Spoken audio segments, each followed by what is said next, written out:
नमस्कार। आज हामी पूर्वी पाल्पाको सुन्दर नगरी रामपुरदेखि पाल्पाको ऐतिहासिक सहर तानसेनसम्मको यात्रा गर्दैछौँ। यो यात्रा निकै रमाइलो र सुन्दर हुनेवाला छ, त्यसैले यो भिडियो अन्तिमसम्म हेर्नुहोला। रामपुरदेखि करिब 65 किलोमिटर दूरीमा रहेको तानसेनसम्मको यस यात्राको सुरुवात रामपुरको कालीआँप क्षेत्रबाट हुन्छ, जहाँबाट यात्रा सुरु हुँदै गर्दा मनमा नयाँ उत्साह र रोमाञ्च जागेको छ।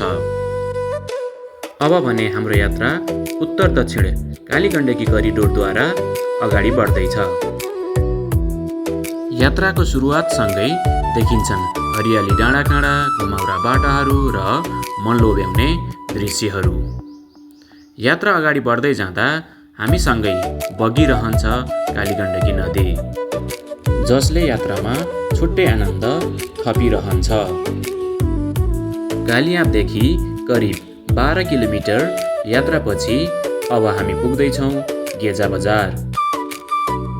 यस क्षेत्रमा भएको विद्यालय, मानवीय बस्ती र बजारले यस क्षेत्रलाई थप आकर्षित बनाएको छ। त्यसपछि हामी रामटार क्षेत्र पार गरी कालीगण्डकी नदी सहितको मनोरम दृश्य अवलोकन गर्दै अगाडि बढ्दैछौँ।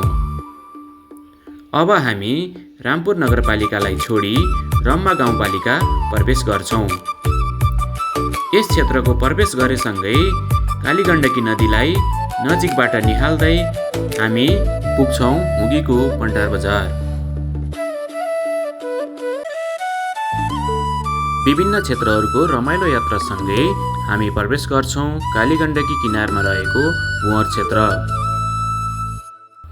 जुन क्षेत्रमा अग्ला पहाडको बीचबाट कालीगण्डकी करिडोरको निर्माण गरिएको छ, जुन क्षेत्रबाट स्याङ्जा जिल्लाका हरियाली मनोरम दृश्यहरूको अवलोकन गर्न सकिन्छ। अगाडि बढ्दै जाँदा हामी पुग्छौँ पिपलडाँडा बजार। यहाँबाट हामी कालीगण्डकी करिडोरलाई छोडी सिद्धार्थ राजमार्गमा प्रवेश गर्छौँ। यहाँसम्म आउँदा हामीले करिब 36 किलोमिटर यात्रा गरिसकेका छौँ। अब यस क्षेत्रमा पर्ने विभिन्न स्थानहरूको अवलोकन गर्दै करिब 14 किलोमिटर यात्रापछि हामी आर्यभञ्जिङ बजार पुग्छौँ, जुन बसोबास र व्यापारिक हिसाबले महत्त्वपूर्ण मानिन्छ।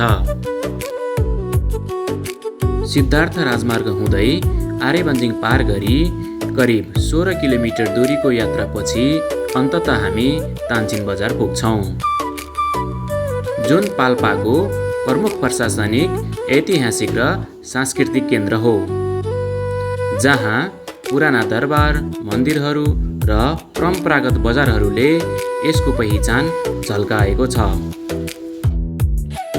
यसरी रामपुरदेखि तानसेनसम्मको यात्रा केवल दूरी पार गर्ने मात्र नभई प्राकृतिक सौन्दर्य, सांस्कृतिक सम्पदा र स्थानीय जीवनशैलीसँग परिचित हुने र अनुभव बटुल्ने एक अविस्मरणीय क्षण बनेको छ।